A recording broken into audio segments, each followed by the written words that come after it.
Support for Frontline is provided by U.S. News and World Report. Trust. For over 70 years, a commitment to playing it straight, getting it right. U.S. News and World Report. Trust matters. With additional funding from the John D. and Catherine T. MacArthur Foundation. Frontline is made possible by contributions to your PBS station from viewers like you. Thank you.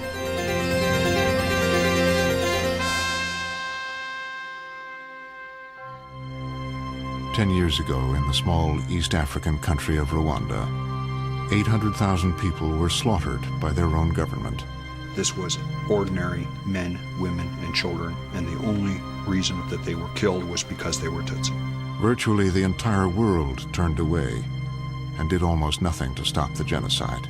In retrospect, it all looks very clear, but at the time, what was happening in Rwanda, the situation was unclear.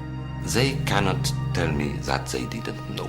Everybody knew what was happening. Tonight on Frontline, the full story of perhaps the darkest and most brutal tragedy of our time. It is a story told by the victims and by the killers, by those who turned away and by those who stayed and tried desperately to save as many people as they could. By the time the genocide was over, I was so angry at America. America the beautiful, America the brave. They are all still haunted by what happened. I was the commander, and hundreds of thousands of people died. I can't find any solace in statements like I did my best. Still haunted by the ghosts of Rwanda.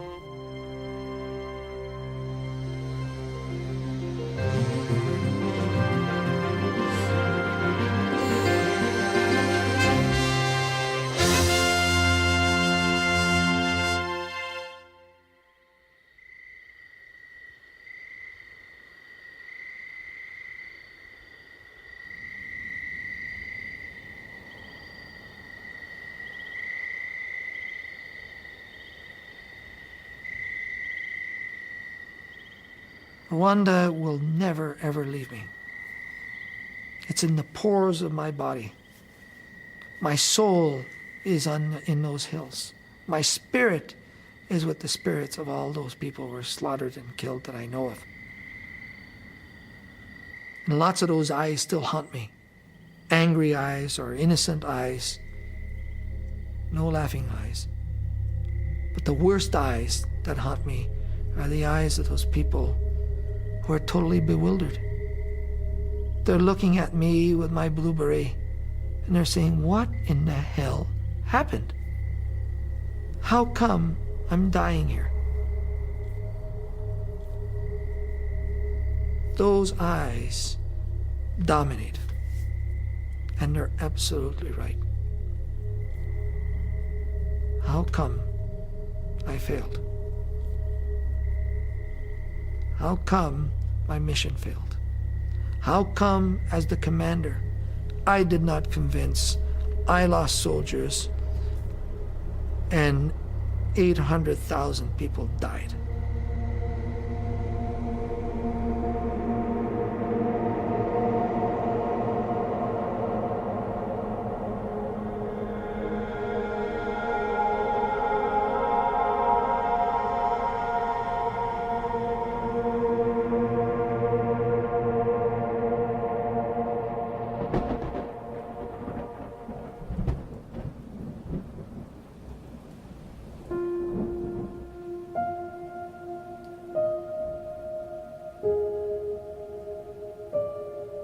For General Romeo Dallaire, commander of the United Nations Assistance Mission for Rwanda, it was his first trip to Africa. You know, the first breath of air of Africa. Oh, what a phenomenal experience. It felt like you were in another continent. It was different.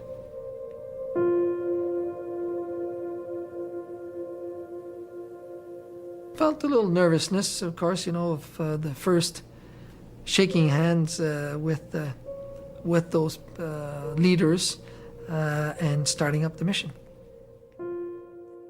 For Dallaire, a Canadian general who had never seen action, this was the command of a lifetime, a UN peacekeeping mission in the heart of Africa. His job seemed simple. He would enforce a peace agreement between the Rwandan government in Kigali and a rebel army positioned behind a ceasefire line.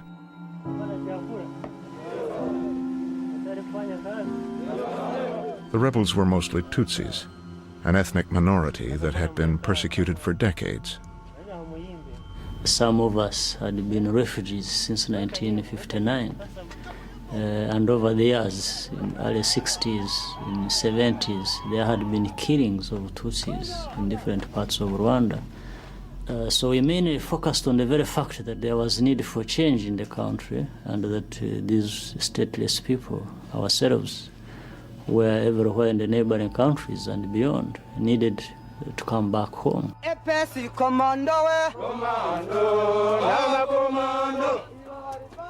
The rebel threat had heightened tensions between Tutsis and the ethnic majority, the Hutus. The Hutus had ruled since independence from Belgium in the early 60s.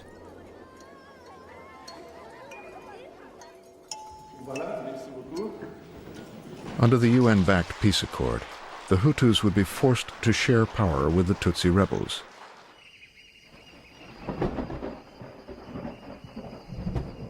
But the peace process was already faltering, even as General Dallaire set up his command center in a rundown Kigali hotel. With only 2,500 lightly armed troops, he was ill-prepared to enforce a fragile peace in a country he did not understand. We had very, very little information, knowledge of the background to Rwanda, its history, its culture, what had taken place in the country since independence or even before independence, and especially even in the last couple of years. So we went in quite blind.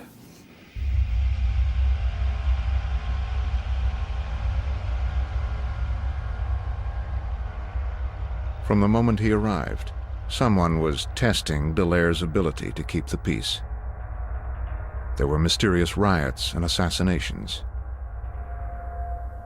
And also, we were already getting all these stories about a third force, of squadrons of killers, and we couldn't confirm anything. We were just getting all that, as rumors, innuendos, and we couldn't cross-check the damn stuff because I was not allowed to have an intelligence capability. So all that sort of came as a dark cloud. Ultimately, I felt we could do it. But that is a bravado, I think, also from my part. Nothing was going to stop me. Bit of innocence in there, eh?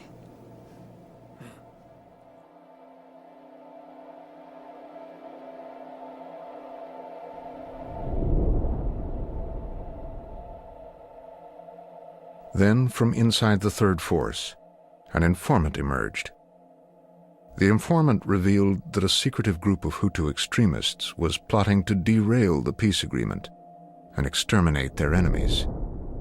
And he was within the higher structures of the MRND party, which was the hardline party of the president. He said that he simply wasn't going to continue to work in that atmosphere, that they were undermining the whole process, and they were ultimately planning the evilest of deeds of attacking not only Tutsis, but all the moderate Hutu leaders also. The informant was a trainer for the Interahamwe, a paramilitary youth movement. He said they were planning to kill some of Dallaire's troops, Belgian soldiers, the backbone of the peacekeeping force.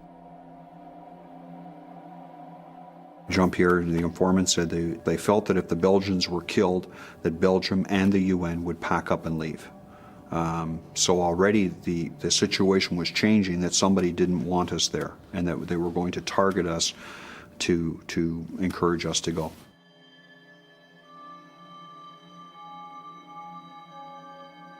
In an urgent cable to the UN leadership, Dallaire repeated the informant's warnings that there was a plan to exterminate all Tutsis in Kigali, that Belgian peacekeepers would also be killed, in the belief that Belgium would then withdraw all its troops.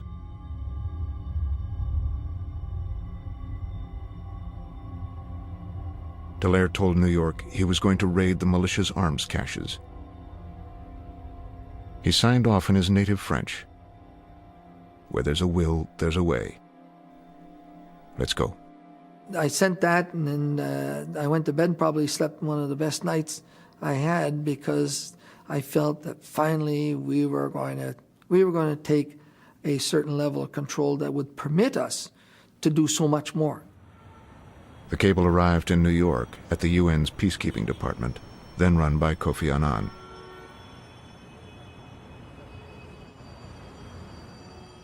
The fax came in, and General Dallaire had also been in touch on the phone with General Baril. And in fact, he has sent other messages where sometimes he's questioned that somebody came and gave me this information. I don't know how sincere it is, whether I'm being manipulated or not, because intelligence can also be used to manipulate you. Annan was skeptical. In his response, he ordered Dallaire, first, not to take any action, and second, to share the informant's secrets with the Rwandan government, which he knew had strong ties to the Hutu extremists. Why did we go that route?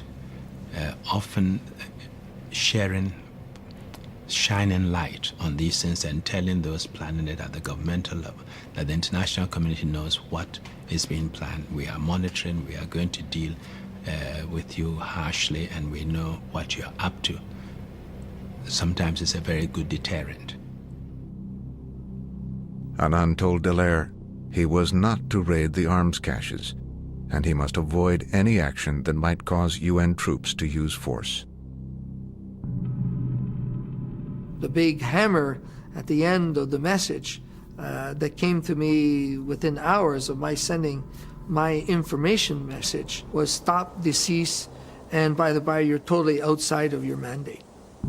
At that time, the whole philosophy was, we don't want another Mogadishu, and so keep it tight.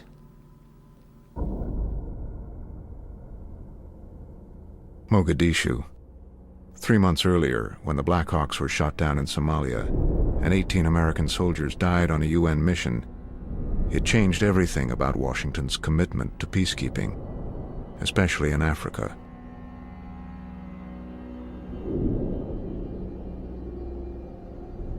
The Clinton administration was brought to its knees by the problem in Somalia. A Secretary of Defense was fired, a presidency was dramatically weakened, they were enormously criticized for this adventure in Somalia, and now you had another situation unfolding in Rwanda, and certainly no one was clamoring for a re-intervention into the heart of Africa.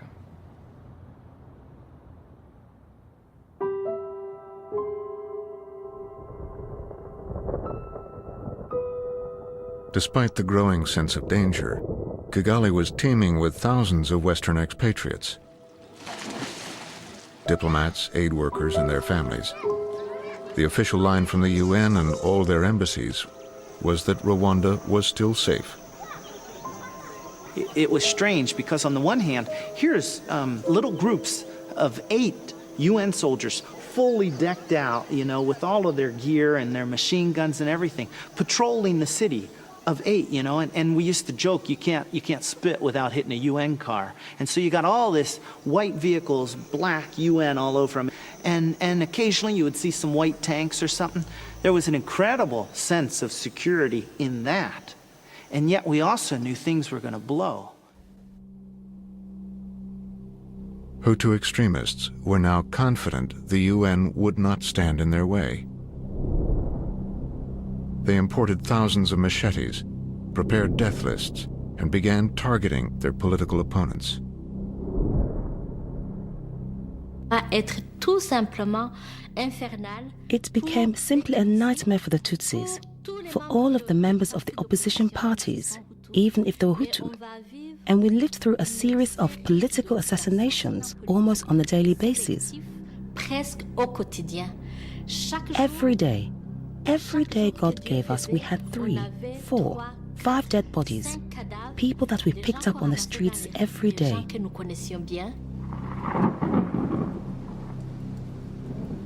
And people tried to tell us and tried to explain to us or help us understand, but maybe we just didn't get it. It was just very hard to conceive of something so awful actually being meticulously planned and carried out.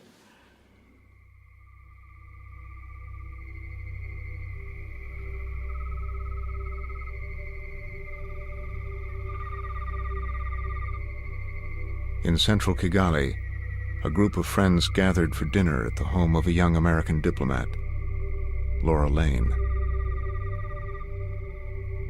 We had a couple friends over, and we just sat down to dinner, and all of a sudden there was a huge explosion, and I didn't instantly, come to me what that was, because I wasn't used to hearing those kinds of sounds. And then at 8:30, the first phone call came in, saying that originally the first phone call said that there had been a big explosion in Kanombe camp, which is just at the end of the runway of the airfield, the Kigali airfield, saying that it looked like an ammunition dump had exploded. And it went from there's been an explosion at the airport to we think it's the ammunition dump at Kanombe that's blown up to it's a plane that's crashed to it's the presidential plane that's crashed. Someone had fired a missile that shot down the Hutu president's airplane. Even 10 years later, the responsibility for the attack remains a mystery. There are many theories as to who shot down the plane. I don't know if anybody has the answer to that. Was it Hutu extremists or was it Tutsi extremists? Was it done by the Tutsis as an excuse to begin the movement south by the RPF and take control of the country? Hard to say. Or was it used by the Hutu extremists to begin the genocide that took place? I don't know the answer to that. That night, UN commanders were summoned to a crisis meeting at Rwandan Army headquarters. We were heading through very darkened streets in Kigali, very quiet streets. There was no one. The streets were just empty. It was like a ghost town. They found a leading Hutu extremist, Colonel Theoneste Bagosora, in control.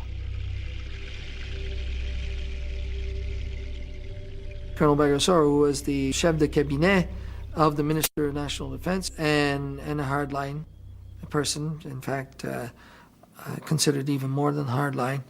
He was chairing the meeting. Bagosora had once vowed to launch an apocalypse against the Tutsis. Dallaire insisted he step aside and hand power to the moderate acting Prime Minister, Madame Agath. Dallaire knew she would resist the extremist's power grab and appeal for calm. Bagosora kept saying that she is of no use. She never was able to garner her cabinet anyways. And an officer that was sitting next to me stunk of booze. Started swearing in French underneath his breath about her and calling her various names. And so we were stalemated. Dallaire asked UN headquarters for guidance. They responded by tightening his rules of engagement. He was ordered not to intervene, and above all, to avoid armed conflict. We were concerned, one, that Dallaire and his force didn't have the capacity and didn't to take on that sort of responsibility, and that if they attempted to do it and any of the peacekeepers were killed, we may see a repeat of Somalia, and we may not even be able to offer any assistance.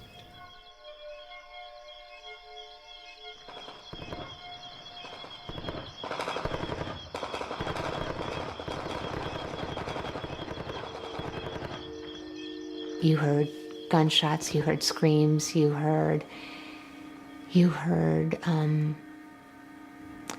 just so much activity that you knew this was going to be, an awful night. And in the darkness, you were just, I remember feeling like, I don't want the daylight to come because I don't want to see, knowing what I'm hearing. Well, what's going on here, huh? We got all the kids in the hallway and the television. This is April 7. It's about 6 o'clock in the morning, and we were woken up at about 5:15, 5:20 by a lot of gunfire and stuff. Yeah, the killing was happening right there. Our kids were listening in while they're describing on the radio, and I'm talking back to them and saying how people are being killed in their front yard, and I'm saying we're trying to get help, and we're just trying to figure out what we can do. This whole drama's unfolding, and our kids are standing there glued to this thing, and all of a sudden I go, whoa, I see, one of them standing there and just transfixed, and I say, Teresa, take them away.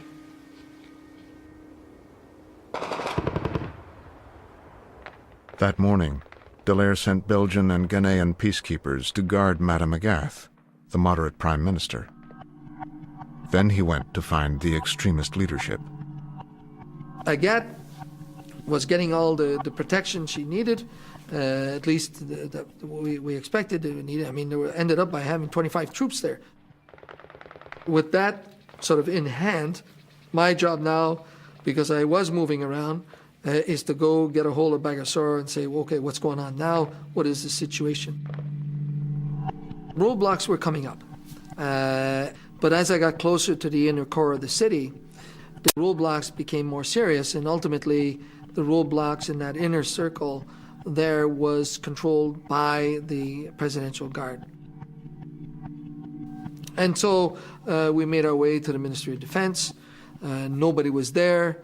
So I said, well, maybe they're right back to where they were last night. So just turned and went towards the ESM. As Dallaire looked for the extremist leaders, the Prime Minister's house was surrounded by Rwandan troops. Inside, UN peacekeepers sent to protect her were under orders not to use force. The Prime Minister called her neighbor, American diplomat Joyce Leader.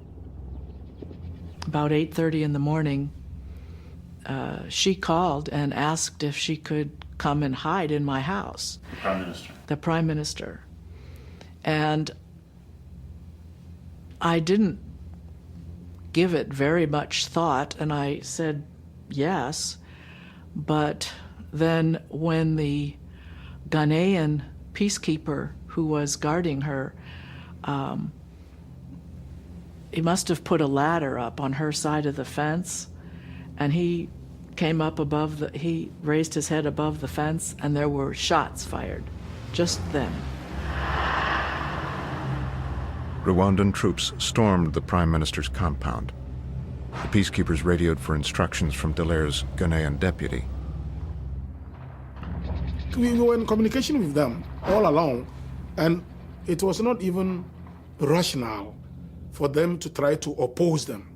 The best they could do was to talk to them, to negotiate, to tell them, look, what you're about to do is wrong, you cannot do it. At gunpoint, the UN troops surrendered their weapons to the Rwandans. The Ghanaian peacekeepers were soon released, but the 10 Belgian troops were taken hostage and led away. Their radios became silent. Then you suspected something had gone wrong because communication was suddenly cut off. Then you sense a danger. Something must have happened.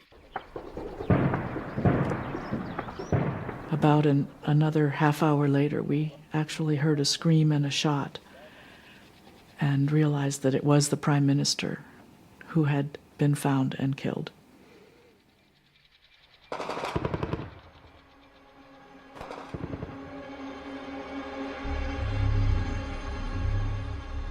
General Dallaire hadn't heard of the attack, but he'd learned the extremist leadership was meeting at Army headquarters.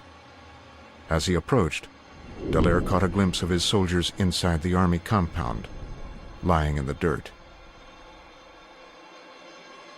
And at the gate, as we went by, I saw 2 soldiers in a Belgian uniform lying on the ground about 50-odd meters inside the camp. And so your whole life is dependent on those nanoseconds of taking that right decisions, because it's life and death. I was already saying, I can't get those guys out of there. I just don't have the forces or the deployment capability. I've got so many other troops that I don't know of, and all the vulnerability of the rest. I can't take these bastards on. To do anything for them and for the others, I had to negotiate. Dallaire carried on through the next gate to confront the extremist leadership. But he decided not to mention his troops, who he knew were being beaten 200 yards away.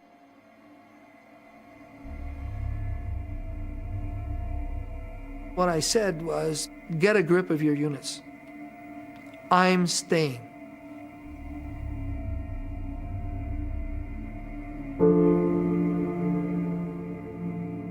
The informant, Jean-Pierre, had told us that they were trying to set up to wipe out a dozen or so, or 10 Belgians, in order to break the back of our mission, because if the Belgians pulled out, I had no real substantive capability to sustain myself, and that the international community would pull us all out.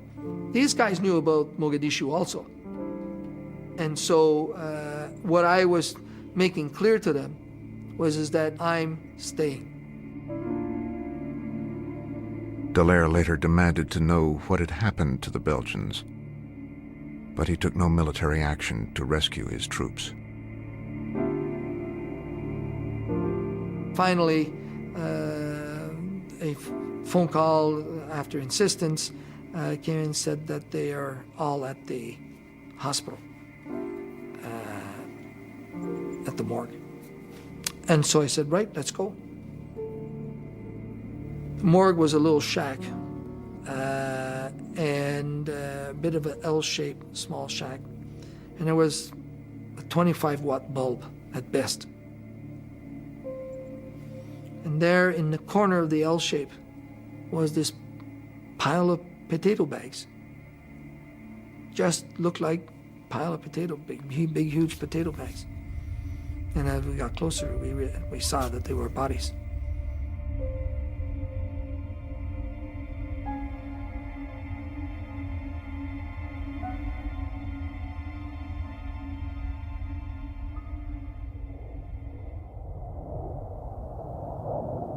In the wake of Somalia, the murder of more Western peacekeepers triggered an immediate response. Good afternoon, everybody. I wanted to start with the situation in Rwanda. The President called the Secretary of State this morning to express the President's concern about the safety of Americans in Rwanda in light of the deteriorating situation there. By that morning, we kind of had a sense that we were not going to be able to wait this out. I took our wedding album, we took our guns, and put the dog at our feet, and literally slumped down in the car and drove down the streets, like just looking over the dashboard, you know, as we hear fire in the background, and made it to the embassy. The Clinton administration ordered an immediate evacuation of all 257 U.S. citizens in Rwanda. It was up to Laura Lane to get every American out alive. We said we have to, evacuate the American community out because we couldn't risk, their lives trying to wait this out. Because if this was a plan, it had a larger purpose, and that larger purpose would not be good where you'd want anyone in harm's way. But Lane told Washington she wanted to stay and keep the embassy open as a safe haven for Rwandans. I felt very, very strongly that if there is someone who is planning this kind of evil, They need to know that there is also another group, that we, the Americans, will stand right here and stand against them.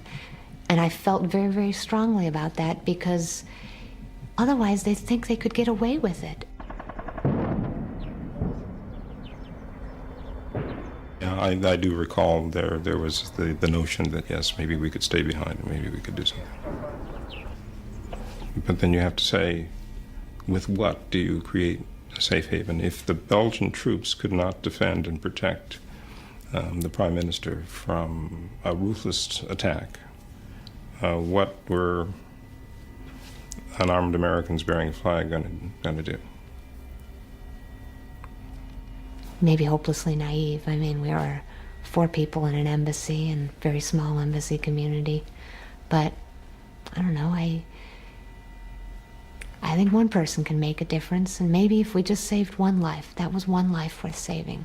Maybe we couldn't save everyone, but I would have rather stood there and said, and stayed and said, I am going to stay because it is worth that risk. So, in the end, the decision was taken out of my hands. All embassies in Kigali closed. Aid workers and diplomats were ordered out of the country.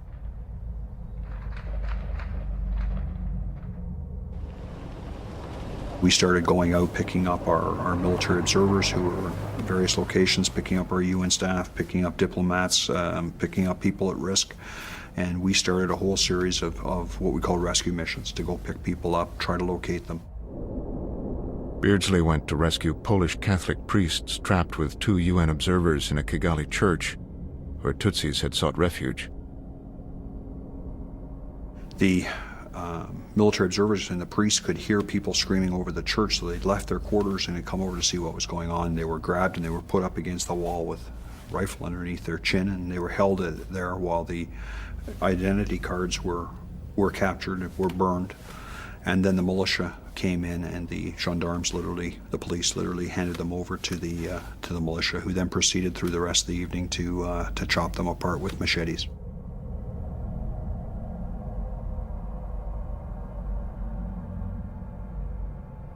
Inside the church itself were about 150 people. About 15 of them were still alive. The rest had been attacked with machetes and had been killed.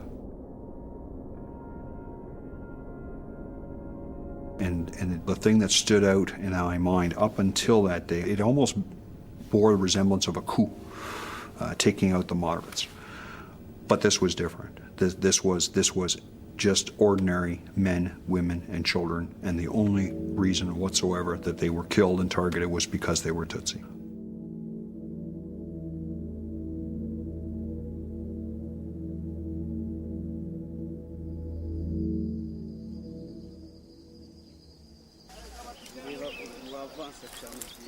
Behind the ceasefire line, the Tutsi rebels of the Rwandan Patriotic Front were preparing to respond. The information very clearly came in very fast, showing how targeted killings were being carried out and how these were spreading out, not only in Kigali, but going beyond Kigali to other parts of the country. And we knew that was the usual style. The massacres had started. And we have to take action. The rebels declared the peace process dead and attacked the extremist government. General Kagame had gone through training at Fort Leavenworth. The U.S. military maintained contact and understood the rebel leader's intentions. In retrospect, there was no chance, I think, that the RPF was in any mood to negotiate right from the beginning. They wanted what? They wanted to take control of the country. They wanted to take over control politically, militarily. There was no way you're going to stop the RPF. There was no way that they were in the mood to negotiate once this all started.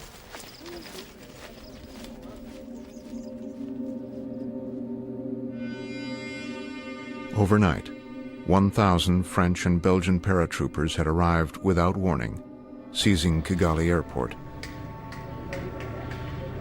These troops were not under UN command. Their mission was solely to get the expatriates out. Dozens of journalists had arrived with the new troops. They traveled with Belgian soldiers to Kigali's psychiatric hospital, where the Western staff was trapped.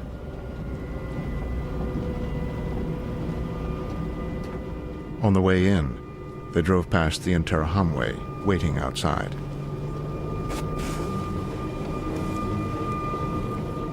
Tutsis emerged from the hospital building, where they'd been hiding for 3 days. They said they were surrounded by the militias, that some of them had already been killed. Depuis 3 jours, il y a déjà des cadavres là-dedans.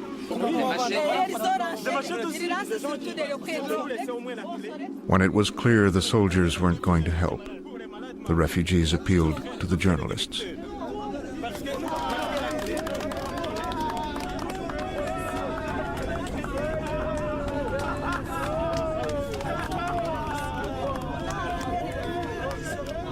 It was a whole group of people, but in the whole group, one woman started to speak and started to explain why they were afraid and what was happening to them.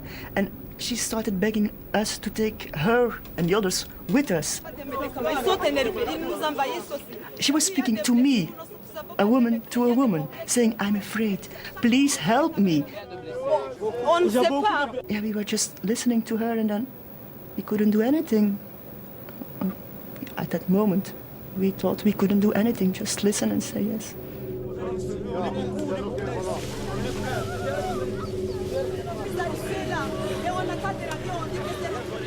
So we left.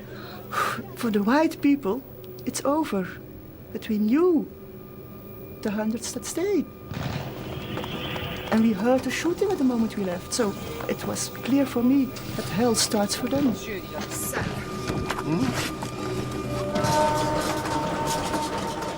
All Western troops and UN peacekeepers were under orders not to evacuate ordinary Rwandans. What that meant was anybody that was white-skinned got to get on an airplane and fly to safety, and anybody that was black-skinned got to stay in Rwanda and get killed. And that's as simple as it came down to. It still to this day leaves a very, very bad taste in my mouth that the United States of America could have 350 Marines sitting at Bujumbura Airport, that the French were able to get in 500 or so paratroopers, that the Belgians had over 1,000 paratroopers. You know, we basically had our intervention force already on the ground. You know, what they later told us it was impossible to get on the ground. We had it on the ground on the 10th of April, within 3 days of this thing starting. And, but it wasn't there to intervene. It wasn't there to save Rwandans. It was there to save white people. And that's what it came down to. With the airport taking fire, the American embassy decided to evacuate its staff and expatriates overland in convoys south to Burundi, where U.S. Marines were waiting. And there were people standing on either side of the road. And it's my recollection that I saw some instruments like machetes in their hands. And I remember thinking, well, they're just waiting for us to get out of here and before they go on about their gruesome business.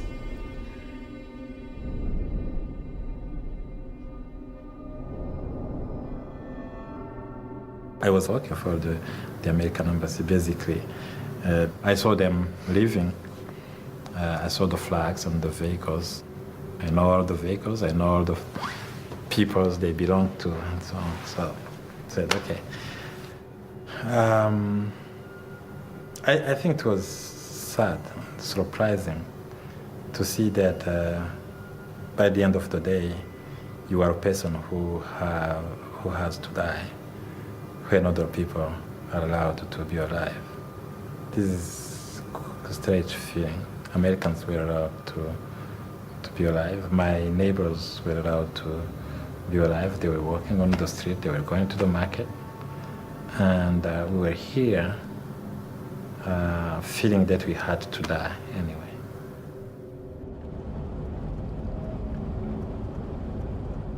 As she organized the last American convoy, Laura Lane made a final attempt to do what she thought was right. We had a convoy of over 100 vehicles with over 600 people, only 9 Americans. Greg and I were the last 2. The ambassador was at the front. And yes, there were Rwandans in there. There were Tutsis in there, and in some cases there were Hutus. And so if they made it to our checkpoints and we could hide them, we did. Some of them were, we dubbed them Americans for the day. You know what I mean? We made them honorary Americans so that they could be in the convoy.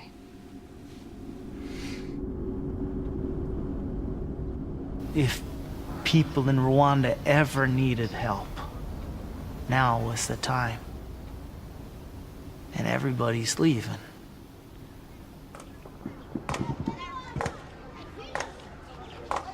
Carl Wilkins had put his family on an American convoy, but he decided to stay behind with Rwandan colleagues and workers who'd sought refuge in his home. That Tutsi young lady and that Tutsi young man were faces right there to me representing the country, and I felt if I left, they were going to be killed. And then I recognized, how is it? I got this blue American passport. That means I can go, but all of these people don't have a passport. They can't go. And while all of those things played in, the bottom line is it just seemed the right thing to do.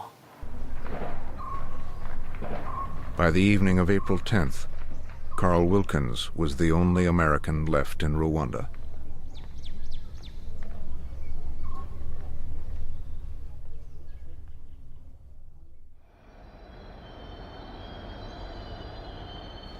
As far as I know, everyone in Kigali who's wanted to leave has been able to leave, and they're probably successfully out by now, safely out by now. Thanks very much. The Clinton administration breathed a sigh of relief.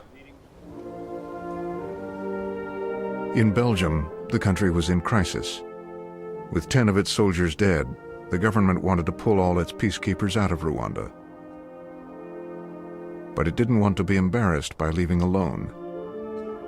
The foreign minister called Secretary of State Warren Christopher. The reaction of the public opinion in Belgium was very strong, and I may say there was unanimity in order to ask to pull out the troops after the killing. Warren Christopher told me that he understood perfectly why the Belgian government took that decision. He confirmed that the preference of the Americans went to the withdrawal of the Minuar. Quite clearly, the Belgians wanted to have a cover of having others leave as well, I think, and we did. We yielded to that request. In retrospect, I wonder if that was the right thing to do.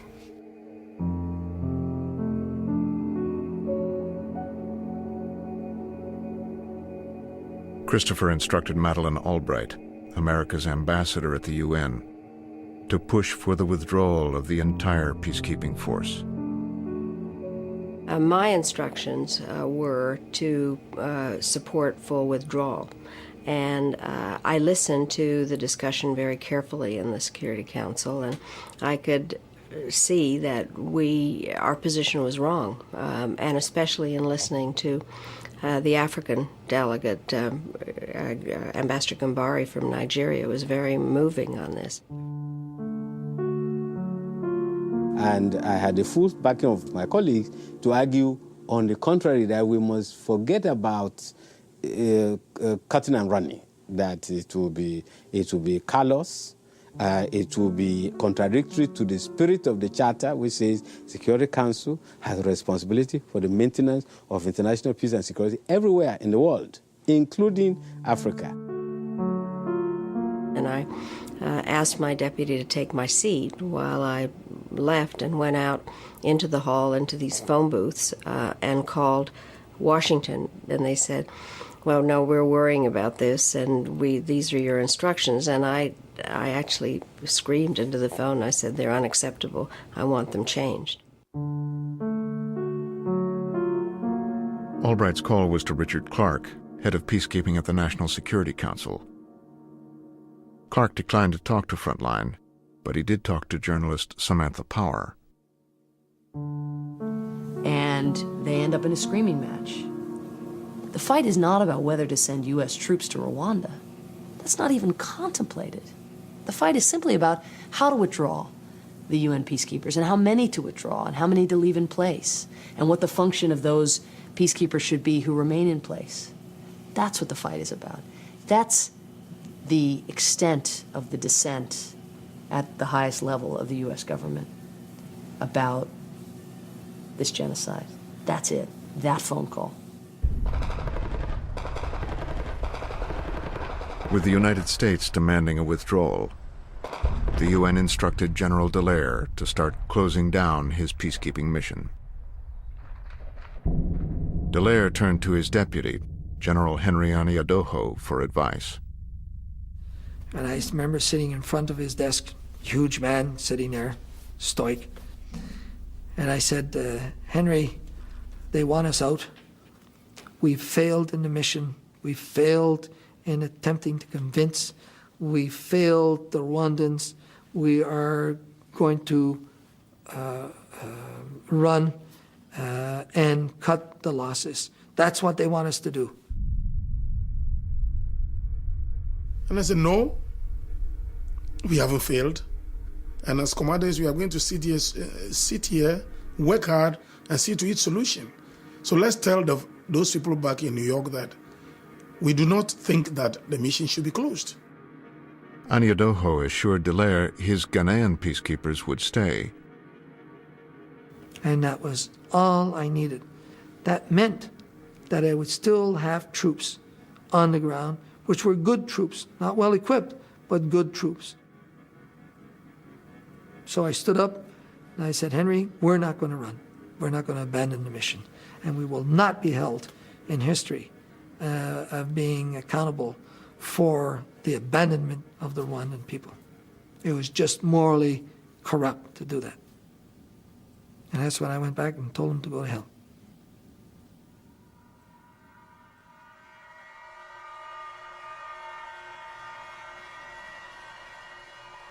As the UN debated whether to keep a peacekeeping force in Kigali, the extremist Hutu leadership implemented the next phase of its plan: to spread the killing across the nation by exploiting Rwanda's culture of obedience. They told Hutus the Tutsi rebels were foreign invaders, bent on turning them into slaves. Their propaganda reminded Hutus that the Tutsis had ruled them for centuries, often treating them with disdain. Tutsis used to abuse Hutus. For example, if a Tutsi chief wished to stand up from his chair, he would call up a Hutu who would allow his foot to be pierced by the Tutsi's spear as he stood up.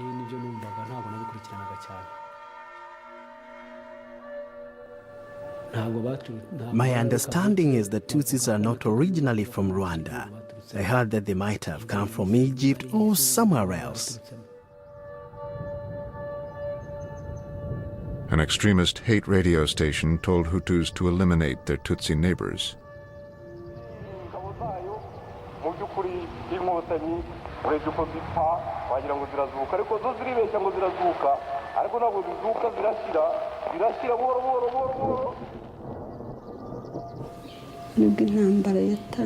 Then, when the war began, people changed. One day across the valley, we saw houses burning and people fleeing from their homes.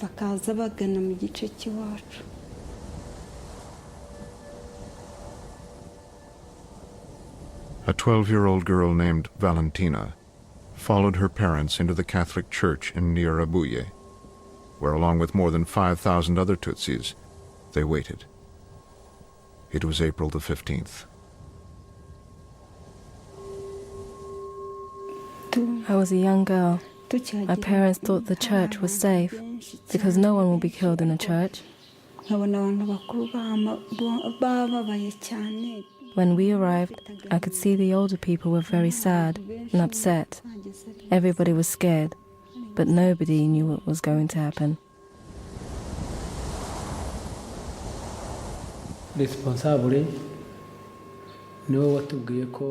The leader of the local community told us that Tutsis had fled to Nyarubuye and that we had to go there and kill them. On the morning of April 15th, we woke up and started walking towards the church. It was like going to the marketplace. I saw the soldiers come in, and they started shooting and shooting. All we had to defend ourselves were rocks. Then our local governor, Gachumbitsi, came in and stood in front of us. Gachumbitsi said that everyone should know what they were there for. He said that all those who were there should be killed, that no one should survive.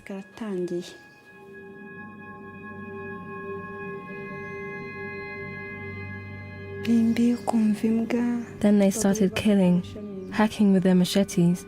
They kept doing it, and I was hiding under dead people.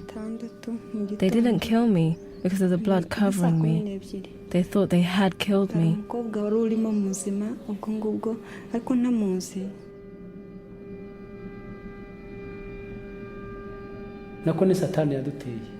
It was as if we were taken over by Satan. When Satan is using you, you lose your mind. We were not ourselves. You couldn't be normal and you start butchering people for no reason. We had been attacked by the devil.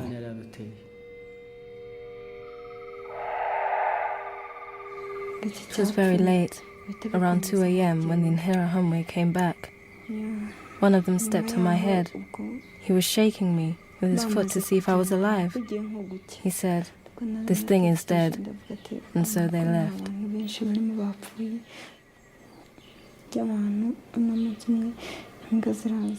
I lived among the dead for a long time. At night, the dogs would come to eat the bodies. Once a dog was eating someone next to me. I threw something at the dog and he ran away.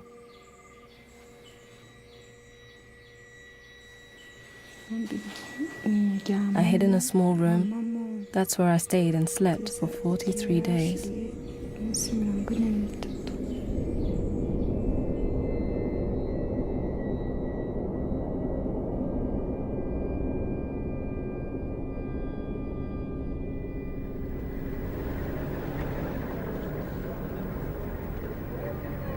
As the Tutsi rebel army pushed south towards the capital, they found evidence of massacres in village after village.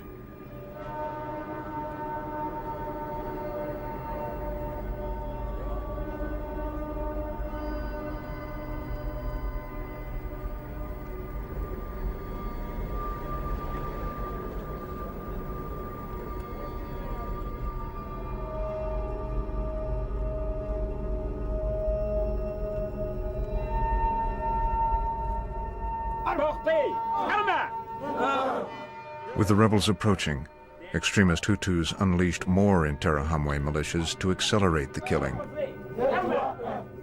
The murdered prime minister had been replaced by Jean Kambanda, who incited followers to repulse the Tutsi rebels and their sympathizers, known as Inkotanyi. The Inkotanyi did not come to conquer power only. They are after you too. They want to kill you all. Guns are not only for soldiers. Every person can own a gun.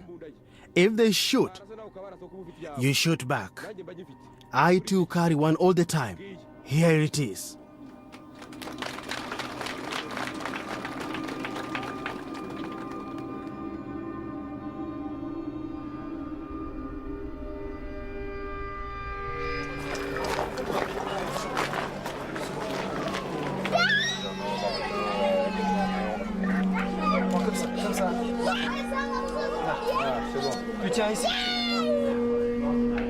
Extremist Hutus referred to Tutsi survivors as those not finished off. The Red Cross had never left Rwanda, and those who stayed confronted a stark moral dilemma. What do you do in the face of evil?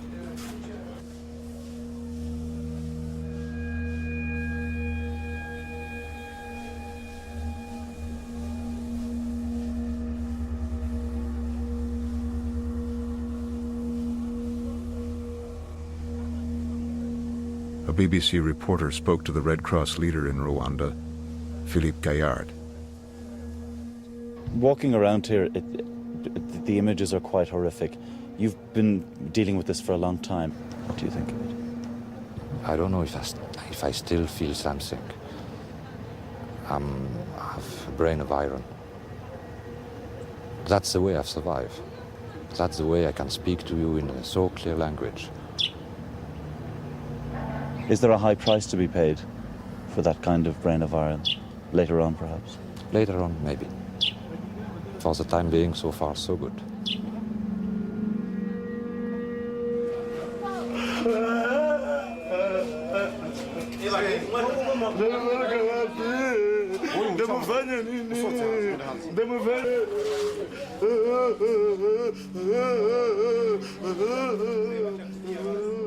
Soon after the killing began, Gaillard decided he had to challenge the extremist government. Rwandan troops had stopped a Red Cross ambulance and killed 6 patients. I decided to call my headquarters in Geneva to tell the story. And my counterpart in Geneva told me, do you think we could make it public? And then you think twice. I mean, because if you make it public, then you know that people who might kill you would really decide to kill you because of what you told. And it was a bit poker. We decided to do it. So following day, BBC, Reuters, Radio France Internationale, it was everywhere. The publicity embarrassed the extremists, and their government gave the Red Cross safe passage throughout Rwanda. So these 6 people didn't die for nothing. I mean, they, because of their deaths, hundreds of other people could be saved. Gaillard cultivated a relationship with the extremist leadership, which he believes helped the Red Cross save 65,000 lives. When we talk about mass saving, I think that's the best and the only way is to talk with the people who want to kill them. Yeah? I remember one day I met, by chance, Colonel Theoneste Bagosora. And I told him, Colonel, do something to stop the killings. I mean, this is absurd. I mean, this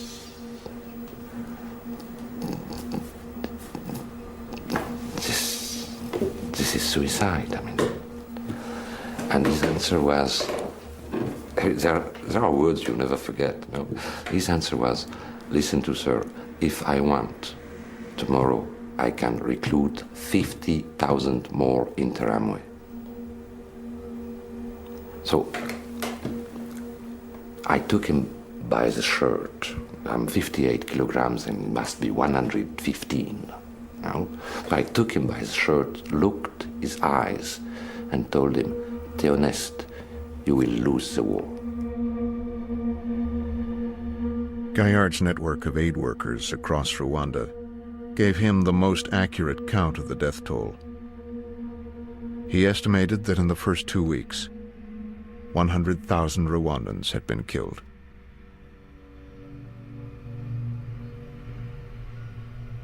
The Red Cross has a tradition of neutrality and public silence, but Gaillard decided that this genocide would be different. The International Committee of the Red Cross, which is a 140 years old organization, was not active during the Armenian genocide, shut up during the Holocaust. Everybody knew what was happening with the Jews.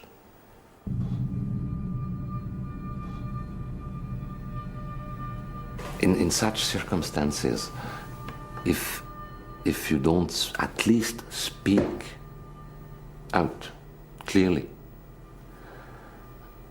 and you are participating to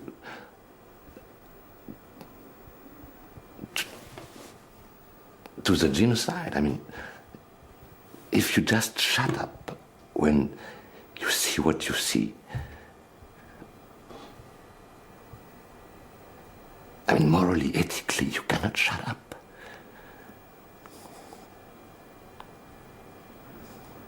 It's a responsibility to talk, to speak out. Yeah.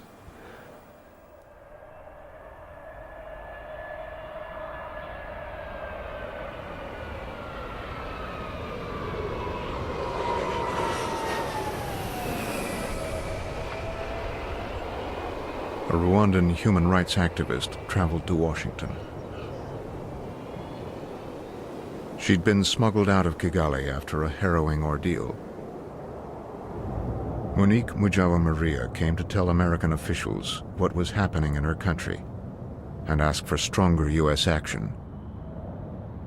The first person who I met when I arrived in the United States was Anthony Lake, who at the time was National Security Advisor. I will always remember him. He was very pleased to see me. Well, I met with Monique and was moved and terrified for her by her story of barely escaping, hiding in the attic for a while, and then getting out. I think he was personally affected by what was happening in Rwanda. But as a government official, he was not ready to take action. He didn't want to. And it's not that I didn't care. It's that any caring wasn't translated into any focus, any attention really. On something like this, it would have taken quite a push. And there's no question in my mind that in the end the president would have had to push it.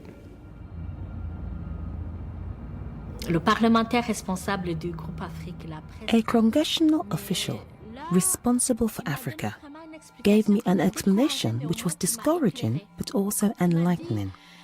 He said, "Listen, Monique, the United States has no friends.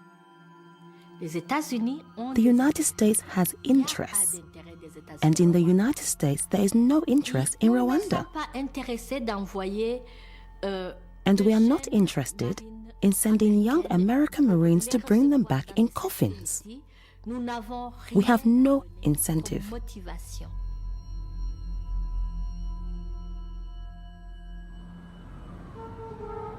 As Monique lobbied Washington, America and the entire UN Security Council voted to withdraw 90% of the peacekeepers in Rwanda.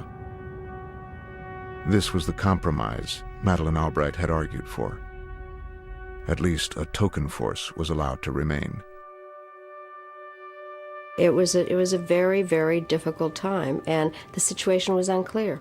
You know, in retrospect, it all looks very clear, but when you were at the time, when it was unclear about what was happening in Rwanda, it was very clear that Congress was not supportive of additional peacekeepers, very clear that the Pentagon was not interested in getting deeply involved.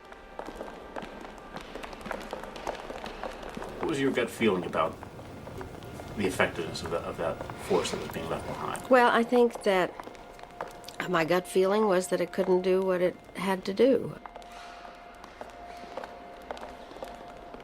It was like the world had disappeared out there. The world just didn't care. And it made no difference what you said or how you said it to them. We could have packed up dead bodies, put them on a Herc, flown to New York, walked into the Security Council and dumped them on the floor in front of the Security Council. And all that would have happened was we would have been charged for illegally using a UN aircraft.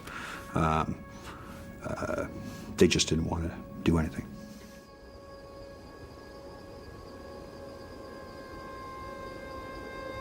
Forget any idea that somebody's going to come and help you, Dallaire, or your forces, and that we're going to actually do something positive. We're just going to continue the movement that the Belgians have started of withdrawing and pulling out. That scenario brought an enormous gloom because there's no cavalry coming over the hill.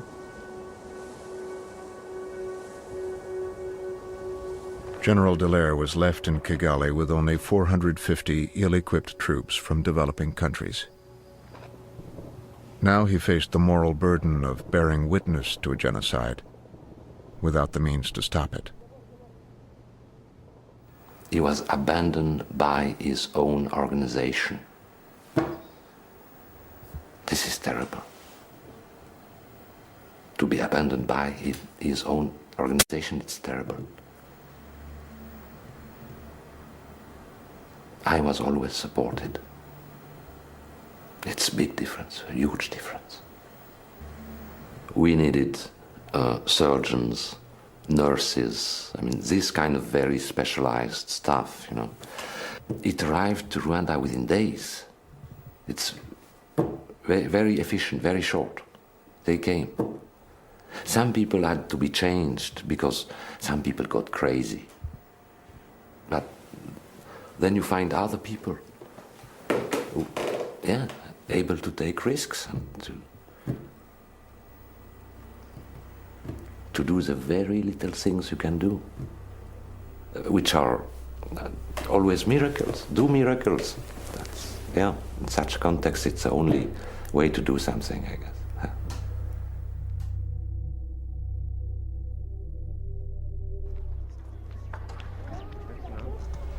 It's Monday, 25th of April. It's a rainy, cold day. Day before the beginning of the historic elections in South Africa.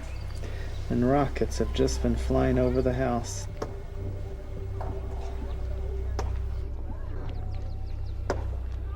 Carl Wilkins, the only American not to evacuate from Rwanda, hadn't left his home in nearly 3 weeks. And so when I went out, it was wild.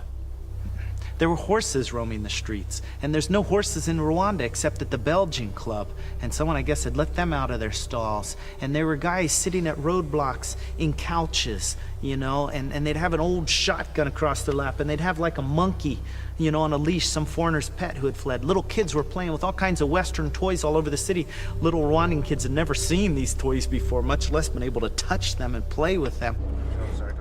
It was a wild place out there.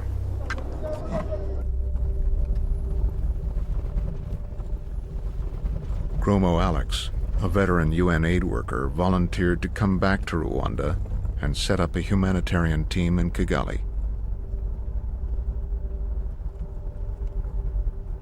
Very few people get opportunities to be real heroes. So I wanted to be one of those, you know, one of those few. During the genocide, what was it like right here? Very dead quiet. Barriers on most of the, almost any road entering into the neighborhood was blocked off with tree stumps or logs or beer cases. Each day, Gromo Alex delivered food to refugees at UN safe havens in the city and learned to navigate the Interahamwe roadblocks. Started as early as we could in the morning, not too early. We tried to finish it as early in the afternoon as possible because by noon they had been drinking and were intoxicated. And they had either killed people and wanted to kill more, or they hadn't killed and they wanted to kill. Killing was like a drink, that if you took one drink, you wanted another one, and you wanted another. You wanted to become more and more intoxicated. Sometimes people kill once, and then to lessen the impact of that murder on their psyches or on their conscience, that they kill again, and then they kill again. And then each murder drives you to kill again, not so much that you forget that you've killed before, but that you've killed, and it just becomes part of you, and you've just got to kill and kill and kill.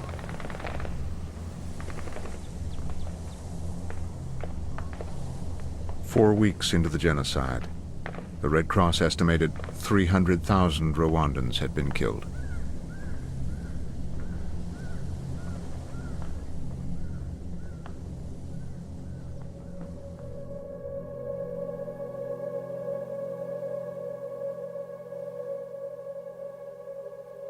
I think the conscience of the world has grieved for the slaughter in Rwanda.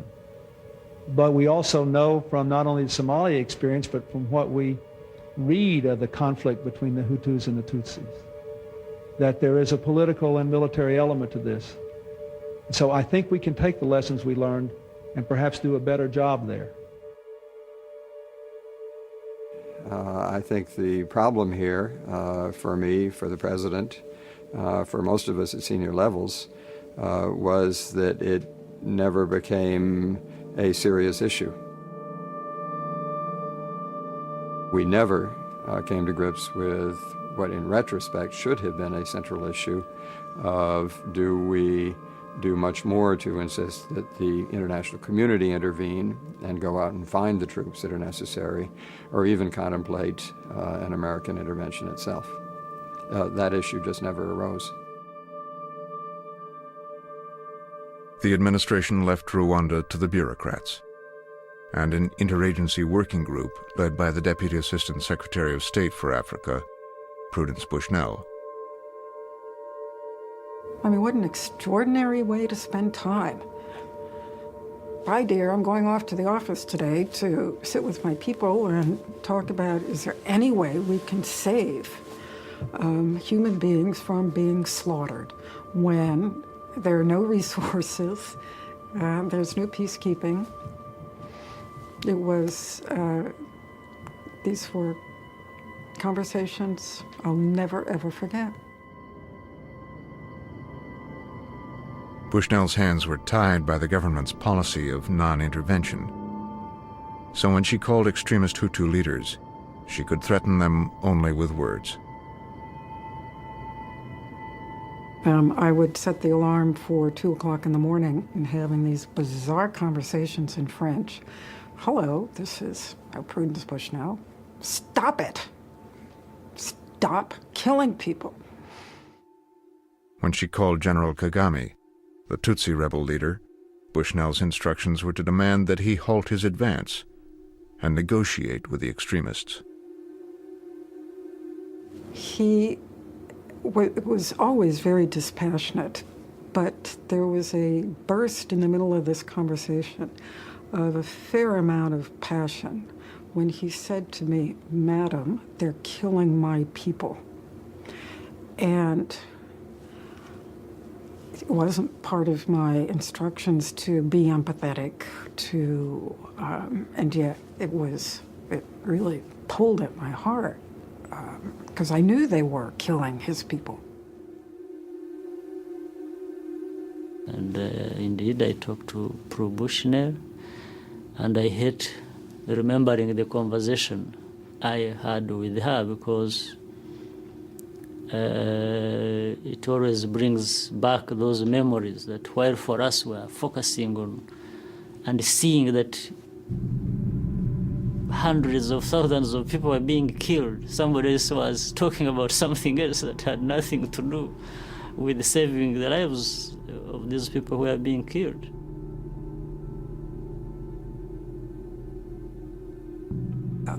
The only effort I could make as a human being to sort of reach out a hand of humanity by saying, as I signed off, "General, I wish you peace."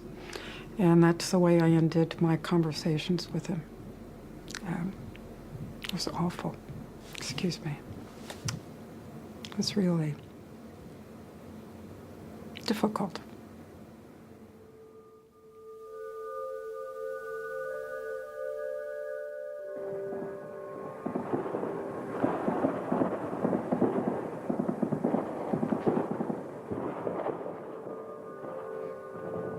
As the outside world left Rwanda to its fate, one UN soldier in Kigali was taking matters into his own hands.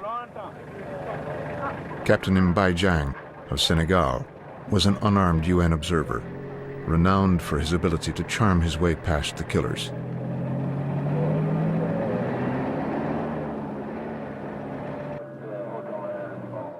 He was a tall guy. And he had a smile, he had a big toothy smile. Even in all this, gore and hatred, as long as you can have that brief glimpse of, a smile or something to laugh about that's good, you grab onto it. And with Mbai, I think that's what everybody did. At all those checkpoints, they all knew him. From the first hours of the genocide, Captain Mbai had ignored orders to remain neutral. He had rescued the children of Prime Minister Agath, hiding them in a closet while their mother was being killed.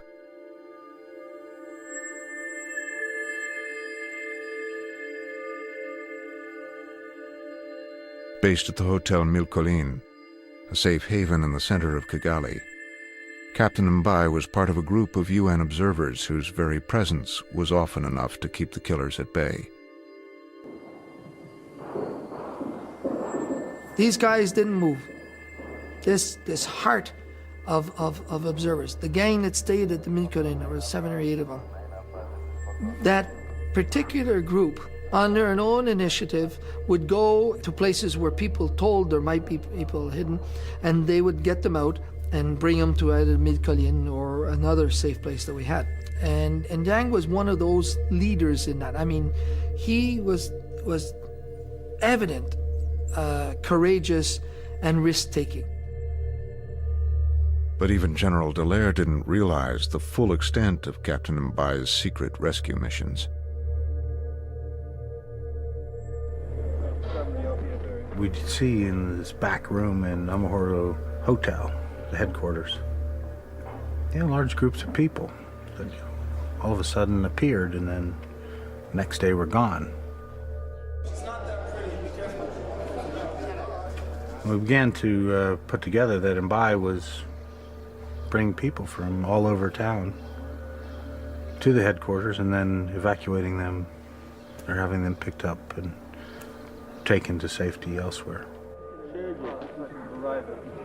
I knew what Mbai Diagne was doing. I had a very, very strong suspicion, put it that way, of what he was doing. And had I investigated, I could have found out, but I didn't want to find out. I didn't want to say, there is a Senegalese officer saving people in this town. You can imagine what the impact of that would have been. He would have been killed. While observers like Captain Mbai were saving hundreds of lives, General Dallaire had a plan to save tens of thousands by creating more safe havens like the few his troops were already protecting in Kigali. Dallaire had a plan which was basically to secure football stadiums in every town around Rwanda.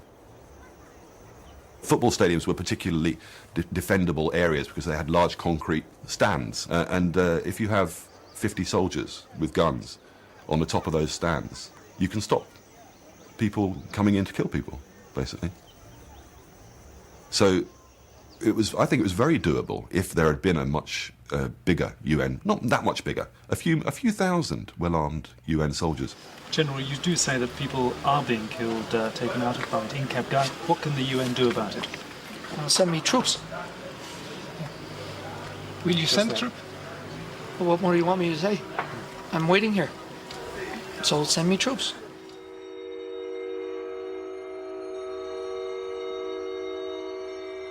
But the UN Security Council was skeptical. Yeah, we knew what Dallaire was saying, but remember, the Belgians, which were the primary Western European force, had left. And there weren't many other European forces that had real capacity, raising their hand up in the air, volunteering to put battalions on the ground in Rwanda. That just didn't exist. American officials worried that UN troops would get embroiled in Rwanda's civil war, because the Tutsi rebels of the Rwanda Patriotic Front made it clear they would oppose a robust UN force. At the time, the RPF was determined to take Kigali, take power back in Kigali, and they weren't interested in the UN coming back in. They saw a UN force as being a force that would prop up the Hutu regime that was committing the very atrocities that were ongoing. So the RPF was not interested in a UN force, and this was crucial to our decision-making regarding whether a force would go in and whether it would go into Kigali. The UN told Dallaire he would get no more troops. And without a larger force, all he could do was to keep trying to negotiate a ceasefire between the Tutsi rebels and the Hutu government. I was also determined to continue to keep negotiations going, because maybe it'll stop. Maybe with a ceasefire, between the two belligerents, we might be able to stop the massacring. When the ceasefire talks again went nowhere, Dallaire asked to meet directly with the commanders of the death squads. I had to crack the nut of the militias. And so I asked Bagosora, I said, listen, let me meet these guys. Let me negotiate with them. Inside a Kigali hotel, the leaders of the Interahamwe were waiting. And so when I arrived, Bagosora introduced them. And as I was looking at them and shaking their hands, I noticed some blood spots still on them. And all of a sudden they disappeared from being human. All of a sudden, something happened that turned them into non-human things. And I was not talking with humans. I literally was talking with evil.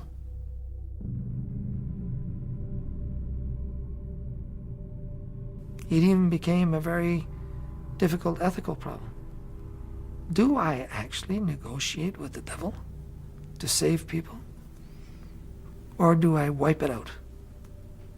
I shoot the bastards right there. I haven't answered that question yet.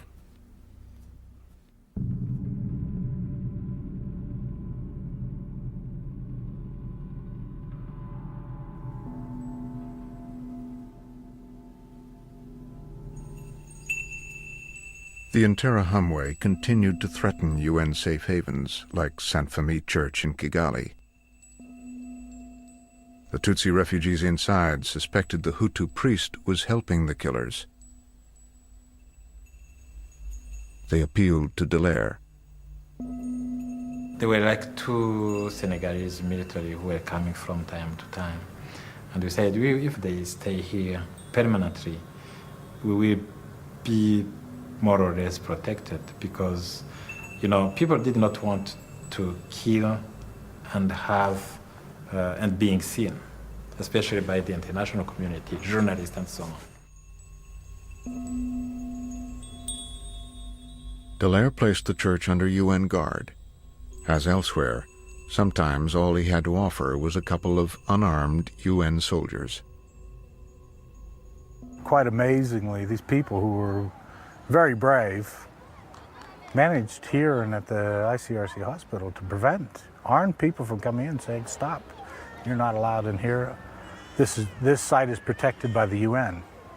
And you ask yourself, well, here's one guy with no gun sitting on a wooden chair all day, and you're all night, not sleeping, and he's able with no gun to convince people that they're not allowed in here to kill people.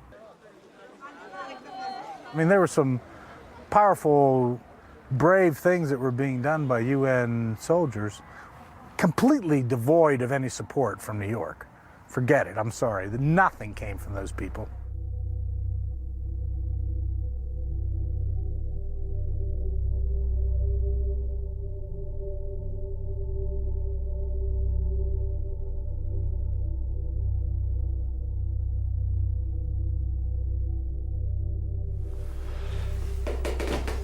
Everybody knew every day live what was happening in this country. You could follow that every day on TV, radio. Who moved? Nobody. Yeah. I spoke to the Red Cross representative and I asked him how many people had been killed. And Philippe said something along the lines of, In the first few weeks, I said that 100,000 people had been killed. A few weeks later, I said loud and clear that I think 500,000 people have been killed. And now you're another journalist, and you're asking me again, and I'm telling you, I can't count anymore. 500,000 people have been killed, and I've stopped counting.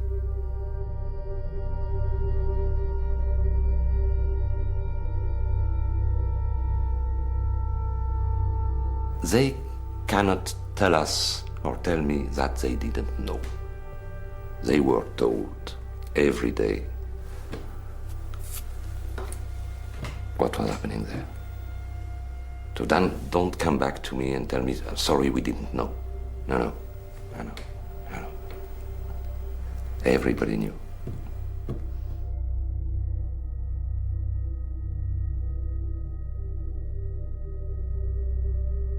After the Holocaust, the world said never again and adopted a UN convention requiring that future genocides be stopped. When genocide happened in Rwanda, the United States, along with most other governments, simply avoided using the word. Comment on that, or a view as to whether or not what is happening could be genocide? Well, as I think you know, the use of the term genocide has a very precise legal meaning, although it's not strictly a legal determination. There are other factors in there as well. When in looking at a situation to make a determination about that, before we begin to use that term, we have to know as much as possible about the facts of the situation. Out of curiosity, given that so many people say that there is genocide underway or something that strongly resembles it, why wouldn't this convention be involved? Well, I think, as you know, this becomes a legal definitional thing, unfortunately, in terms of as horrendous as all these things are, there becomes a definitional question. At the time, I have to make so clear to you that at the time, people just did not have the sense that this was happening in the proportions that it was, and by the time that it happened, you couldn't do anything about it. 6 weeks into the genocide, the Security Council finally changed course and authorized over 5,000 more peacekeepers for Rwanda. But none were immediately available. The UN doesn't have any troops. We borrow them from governments. And I recall on the Rwanda thing, we approached about 80 governments trying to get offers of troops, and they wouldn't give them to us.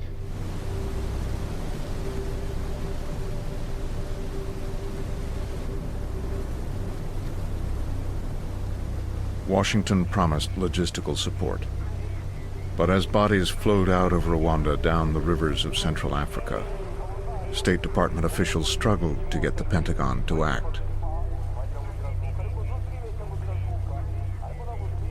At one point I had recommended that in response to the hate propaganda radio known as Radio Mille Collines, that the U.S. could use military radio jamming equipment to block those radio transmissions, to take them off the air effectively. One lawyer from the Pentagon made the argument that that would be contrary to the U.S. constitutional protection of freedom of the press, freedom of speech.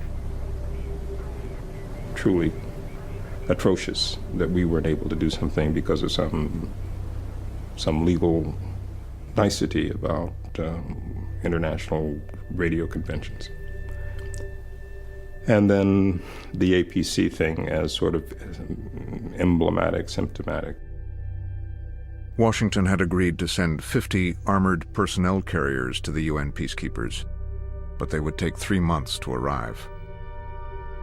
Why? Because we spent so much time wrangling about who was going to pay for them, who was going to pay for refurbishing them, who was going to transport them, who's going to pay for the transport, who's going to pay for the training of the Ghanaians so that they could use them. I mean, and again, it's sort of bureaucracy at its very worst, but we couldn't, at our level, we couldn't break through that. Somebody else would have had to intervene to say, this is nonsense, get on with it, do it.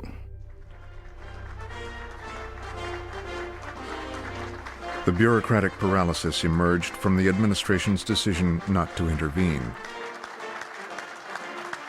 7 weeks into the genocide, President Clinton restated his policy that the U.S. would intervene in a humanitarian crisis only if it were in America's national interest. The end of the superpower standoff lifted the lid from a cauldron of long simmering hatreds. Now the entire global terrain is bloody with such conflicts from Rwanda to Georgia. Whether we get involved in any of the world's ethnic conflicts, in the end must depend on the cumulative weight of the American interests at stake. The one American to stay in Kigali when the embassy closed probably saved more lives during the genocide than the entire U.S. government. Carl Wilkins discovered the Interahamwe had surrounded an orphanage. One day as we brought a load of water to them, this counselor, local counselor from the area, comes ripping in his little stolen Mercedes station wagon. And as he got out of his car, I looked around, and here surrounding the orphanage, just materializing, it's like about 50 militia guys, camo jackets or camo pants, but all of them with machine guns. And I said to my Rwandan colleague who was driving the truck, I said, siphon as slow as you can. We got to make this last. I don't know what we're going to do, but it seems like they're not coming while we're here. While his colleagues stayed at the orphanage, Wilkins went to the local government headquarters looking for help. And a young secretary I'd become friends with, he says, the Prime Minister's here. And I'm like, so what's that mean? And he's like, ask him. And I'm like, ask him? You know, it's like that's the stupidest thing you could imagine, to ask this guy who is obviously orchestrating the genocide, a key player, and yet I had no other options. And door opens, everybody snaps to attention, and here comes Kabanda and his group, a little entourage, and they're coming down the hall, and I'm, you know, and I stand up and I put my hand out and I said, Mr. Prime Minister, I'm Carl Wilkins, the director of ADRA. And he stops and he looks at me, and then he takes my hand and shakes it. And he said, yeah, I've heard about you and your work. How is it? And I said, well, honestly, sir, it's not very good right now. The orphans at Kasimba are surrounded, and I think there's going to be a massacre if there hasn't been already. Just tell them, you know. And he turns around, talks to some of his aides or whatever. He says, we're aware of the situation, and those orphans are going to be safe. I'll see to it. The orphans were saved. Years later, Prime Minister Kambanda would be convicted of genocide by a UN tribunal. You know, the genocide is so complicated. I was in so many positions that could have been interpreted as compromising or even collaborating with the enemy, huh? You know, who's going to believe someone who goes to court and says, well, actually, I asked Kabanda to help me save some Tutsis? Huh? Who's going to believe that? The stuff in a genocide just turns, and that's why, you know, the thing about this is we got to recognize in each one of us, there's such a potential for good, and there's such a potential for evil.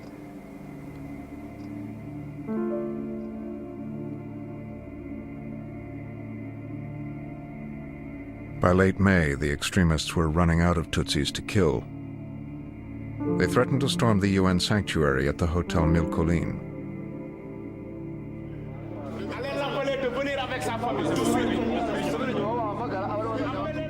Captain Mbai Jang of Senegal led 600 Tutsis to a safer part of town.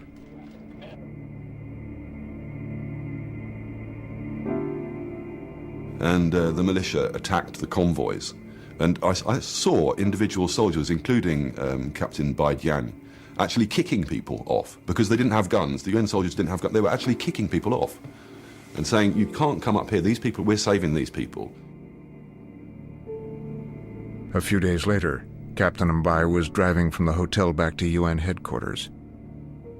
He stopped at this bridge, a final checkpoint.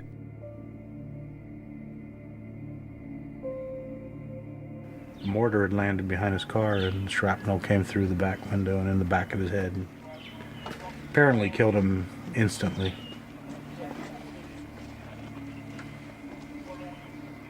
They're calling around for a body bag, and there's no body bags. There's not a body bag. And there's nothing left. I mean, there's nothing.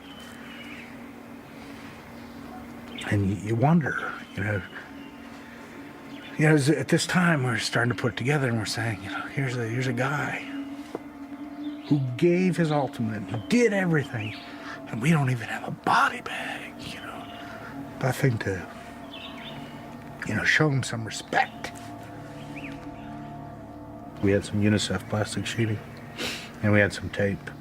We're folding them up, and, the creases aren't right, because his feet are so damn big, and you don't want that for him. You want it to be like, just laid out perfectly, so that, when people look at him, they know that he was something great. No one knows how many lives Captain Mbai Jiang personally saved. At least 100. Perhaps 1,000. Captain Mbai Jiang is one of the best officers in my army. And the job he done here, none of us did it. I remember bursting into tears with a colleague of his, a Senegalese captain. And the captain said to me, "You're a journalist, I'm a soldier. Now you've got to tell the world what Mbai Jiang did. You've got to tell the people that he saved lots of lives. Even while the UN was shamefully pulling out its troops, he was saving people's lives. And please tell the world." We carried the stretcher into the Hercules aircraft. It was a very, very low point. Very low point. Such an incredibly courageous individual, amongst others, who were strong and courageous. But he seemed to be untouchable.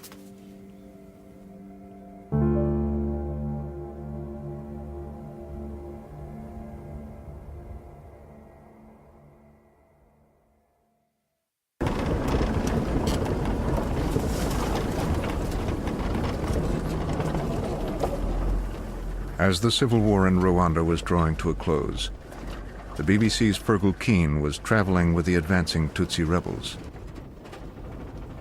One evening in late May, they approached the church at Nyarabuye, where more than 5,000 Tutsis had sought refuge.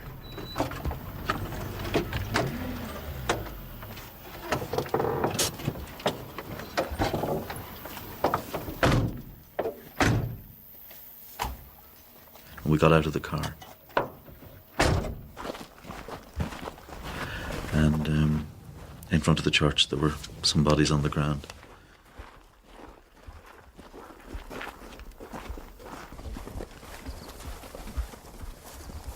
You find yourself walking along and you're stepping around and stepping over bodies.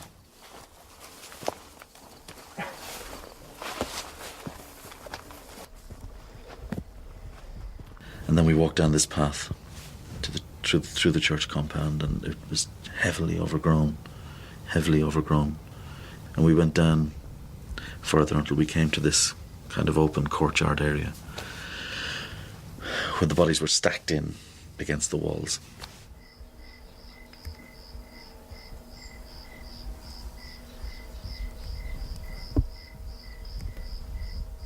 And it started to get dark, and then we went into the church, and there was no light in the church itself. You're walking around the dark, and you suddenly, the light points here, and you see a kid's body. And you know it's a kid because he's wearing his khaki school uniform.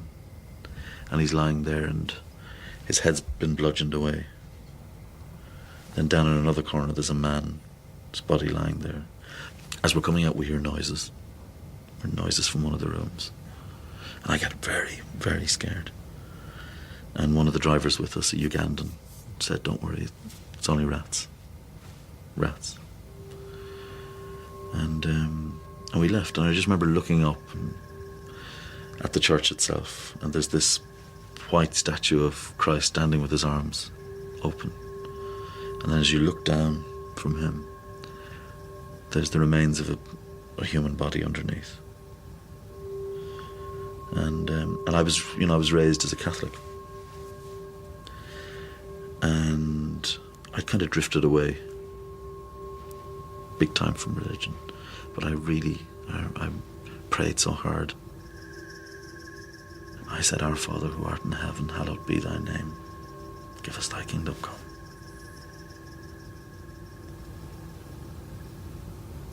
I needed to believe in something.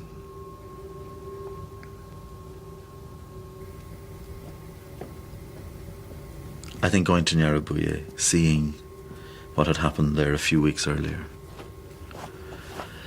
and coming face to face with a human capacity for evil on a scale I just hadn't imagined. You can imagine it in your mind, but until you experience it and smell it, until you walk there, then that changes you. But I don't welcome the fact that I was changed.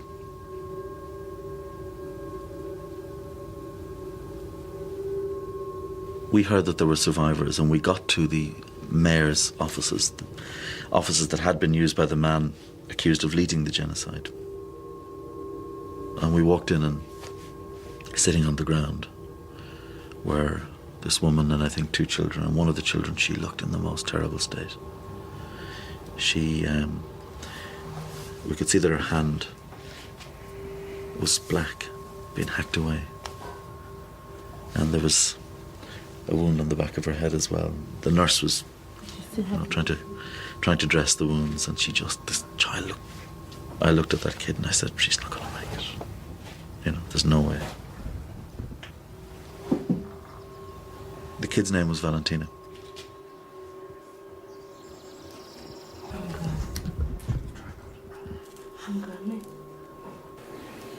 I felt a lot of pain, because my fingers had been chopped off and my head had been cut.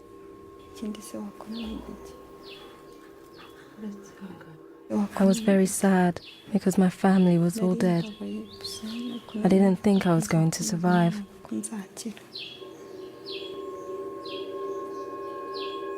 We have every reason to believe that acts of genocide have occurred. How many acts of genocide does it take to make genocide? Alan, that's just not a question that I'm in a position to answer. True that you have specific guidance not to use the word genocide in isolation, but always to preface it with this word acts of. I have guidance which I try to use as best as I can. I'm not. I have. There are formulations that we are using that we are trying to be consistent in our use of. I don't have an absolute categorical prescription against something, but I have the definitions. I have phraseology which has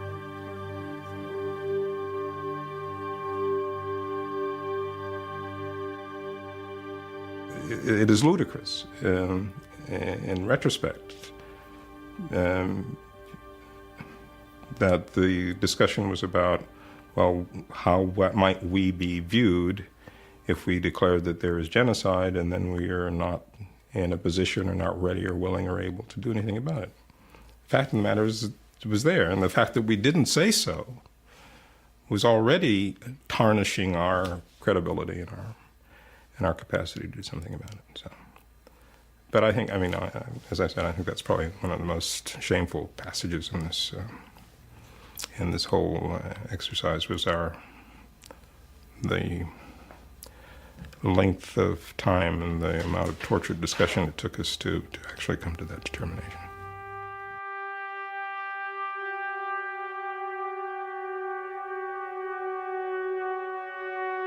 The Rwandan genocide came to an end in July 1994. It had lasted 100 days and ended only when the Tutsi rebels won the civil war. Hutu extremists had killed over 800,000 people as the world stood by.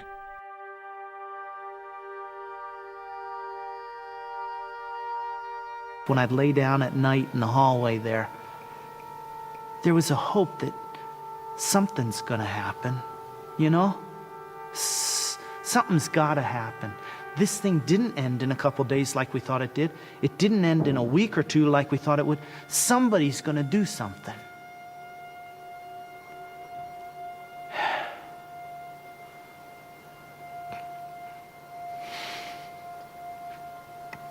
By the time the genocide was over,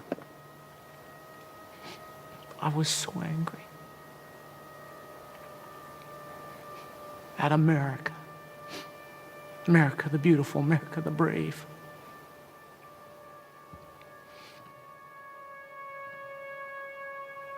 I was angry with our government. I was angry with people who could do something, even the simplest things, and they didn't.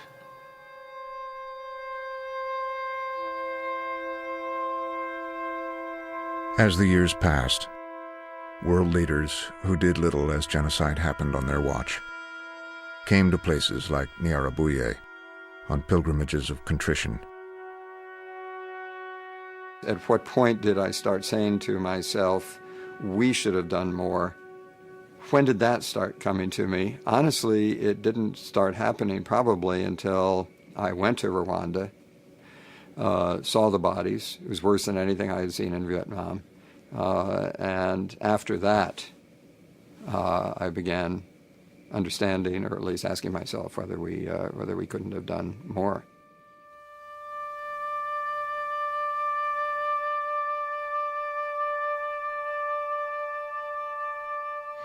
I think going to Rwanda was one of the biggest shocks for me. I went to this church on Lake, and then there was a mass grave, and there was a small skeleton that they had managed to excavate, which was about the size of my grandchild at that time. And you could see the machete mark on the skull. I wish that I had pushed for a large humanitarian intervention. People would have thought I was crazy. It would never have happened, but I would have felt better about my own role in this. It was a very painful and traumatic experience for me personally. And I think in some way for the United Nations, it's not something that you forget. If we were to be confronted with a new Rwanda, is the world ready to do it? Would the world move in to stop it? And my answer is, I really don't know. I wish I can say yes. But I'm not convinced that we will see the kind of political will and the action required to stop it.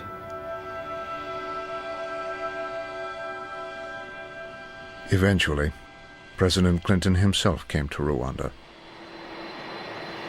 I have come today to pay the respects of my nation to all who suffered and all who perished in the Rwandan genocide. It may seem strange to you here, especially the many of you who lost members of your family, but all over the world there were people like me sitting in offices day after day after day who did not fully appreciate the depth and the speed with which you were being engulfed by this unimaginable terror. In his remarks, which were billed as an apology, Clinton did say the U.S. had made mistakes. But he never actually said he was sorry. He met with survivors and heard the human consequences of his policy of non-intervention. And then he left. Mr. President, the lack of intervention in Rwanda, can you tell us why the U.S. didn't intervene? I think that the people that were bringing these decisions to me felt that the Congress was still reeling from what had happened in Somalia. And by the time they finally, I sort of started focusing on this and seeing the news reports coming out of it, it was too late to do anything about it. And I feel terrible about it, because I think we could have sent 5,000, 10,000 troops there and saved a couple 100,000 lives. I think we could have saved about half of them. But I will always regret that Rwandan thing. I will always feel terrible about it.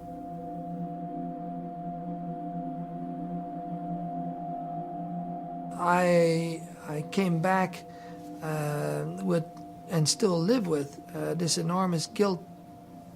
I became, started falling into these depressions, and it's like a spiral. And so I'd find scotch mostly, and I'd just drink myself and drink, and then I'd cut myself or try to jump off things, because the pain of killing yourself is nothing compared to the pain of living with this. I was the commander, my mission failed, and hundreds of thousands of people died. And that I can't find any solace in statements like I did my best. The commander can't use that as a reference in any operation. He succeeds or he fails. And then he stands by and to be accused of and to be held accountable for. And my mission failed. And that's that.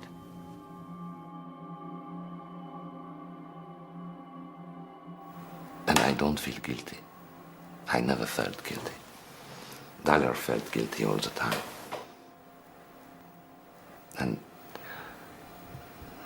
I think this is the reason why he's still deeply wounded, while my scars are okay. Yeah.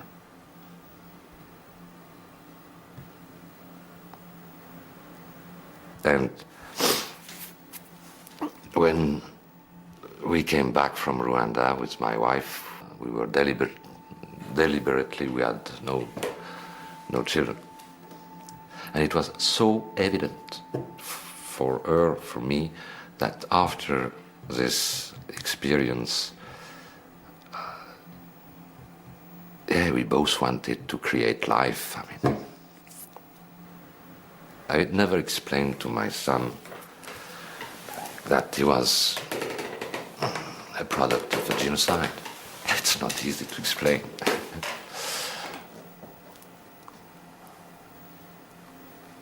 He is. Yeah.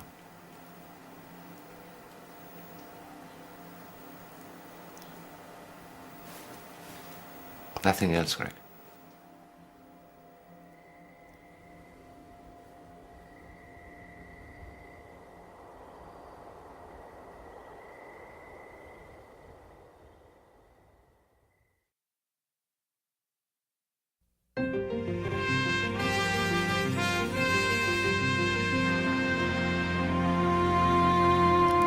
There is more to explore about this powerful human story at Frontline's website. And rockets have just been flying over the Video house. diaries of those few who tried to save lives. Read Frontline's interviews with the key decision makers in the UN and the US government, as well as with diplomats, journalists, and aid workers. A report on a new world standard on the responsibility to protect, and the progress of the International Criminal Tribunal, and much more at pbs.org.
Support for Frontline is provided by U.S. News and World Report.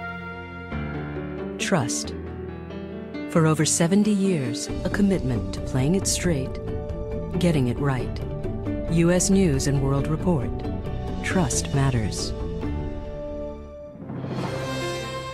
With additional funding from the John D. and Catherine T. MacArthur Foundation. Frontline is made possible by contributions to your PBS station from viewers like you. Thank you.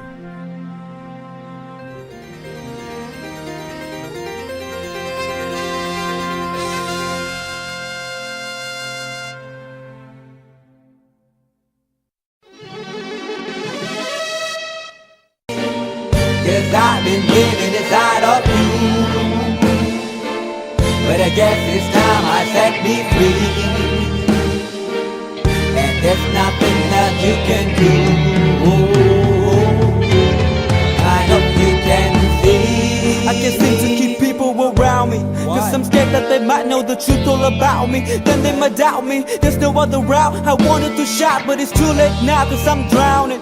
Got two-faced like I'm a clown, man. Life is too great, no, it's astounding. I'm in good shape, ma, but you know that I'm drowning like a cup in a cage.